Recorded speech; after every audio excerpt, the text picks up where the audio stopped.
ইসলামী ছাত্র শিবির প্রতিষ্ঠার পর থেকে এখন পর্যন্ত বিএনপির সন্ত্রাসী সংগঠন ছাত্রদল আমাদের 32 জন ভাইকে খুন করেছে।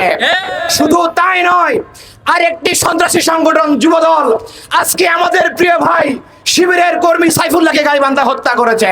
বিএনপি ক্ষমতায় আসার পরে 605 জনকে খুন করেছে। বিগত 100 দিনে তারা এই খুনটি সংগঠিত করেছে।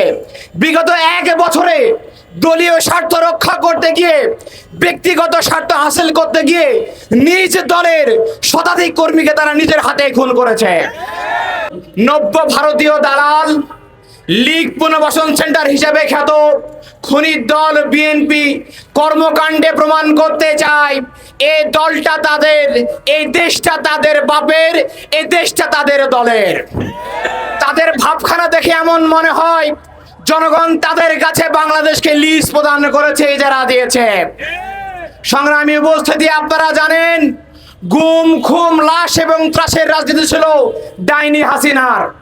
সেই ডাইনি হাসিনার পদাঙ্ক অনুসরণ করে ফ্যাসিবাদ কায়েম করতে গিয়ে নতুন একটি দল বিএনপি, যারা নতুন টাকার দলে পরিণত হয়েছে। দেশের প্রত্যেকটি স্কুল, কলেজ, বিশ্ববিদ্যালয়, ব্যাংক, বিমা, মাঠ ঘাট, এমন কোনো জায়গা বাকি নাই যেখানে তারা দখলদার এবং ডাকাতি করে নাই। বিএনপি হলো বাংলাদেশের বাংলার ইয়াজুস মাজুস, যারা চাঁদাবাজি, গুম খুন, ধর্ষণ, লুটপাট, চুরি, ডাকাতি এমন কোন অপকর্ম করে নাই বাংলাদেশে। তাদের অত্যাচারে এদেশের জনগণ আজকে অতিষ্ঠ, ত্যক্ত এবং বিরক্ত। যে রক্তের খেলা আপনারা শুরু করেছেন, সেই রক্তের খেলা জনগণ সমাপ্তি টানবে এবং এর দায় এমন ভাবে আপনাদের নিতে হবে যা আপনারা কল্পনা করতে পারবেন না। আপনারা জেনে থাকবেন, স্কুল কমিটির সভাপতি নিযুক্ত করে কমিটি দেয় ডিসি এবং ইউএনওরা। সেই স্কুল কমিটিতে বিএনপি কি করে তাদের কাজ কি আমরা এখনো বুঝতে পারি নাই।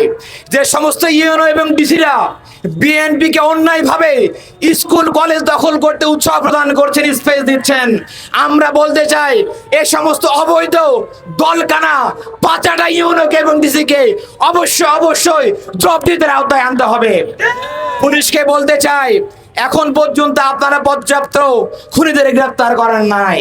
আমরা বলবো দয়া করে চোখ থেকে আপনারা বিএনপি চশমা খুলে ফেলে জনগণের সেবকে চশমা পরিধান করে দেখার চেষ্টা করুন।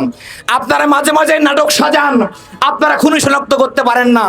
আমরা আজকে নাম ধরে ধরে বলছি, ইউনিয়ন যুবদলের সভাপতি মুকুল, যুবদল নেতা পলাশ, যুবদল নেতা মশিউর, রবিউল, আনিসুর সরাসরি জড়িত।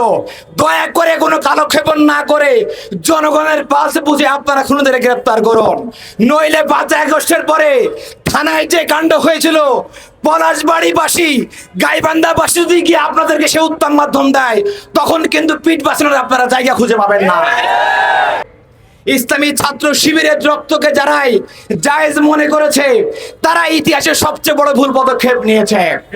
শিবিরের প্রত্যেক কর্মীর রক্তের নামে, রক্ত দিয়ে আপনাদের পতনের ইতিহাস আমরা লিখবো ইনশাআল্লাহ। মনে রাখবেন, শিবির ছাড় দেয় কিন্তু ছেড়ে দেয় না। ইসলামী ছাত্র শিবির সবাই ধরে বারবার, কিন্তু শিবির ধরবে একবার।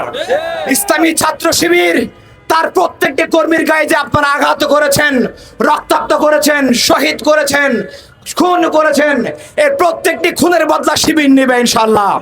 কাজে আন্দোলনের জন্য উদাত্ত আহ্বান জানাবো। এই খুনি বিএনপি, চোরের দল বিএনপি, চাঁদাবাজদের দল বিএনপিকে আপনারা রুখে দেন।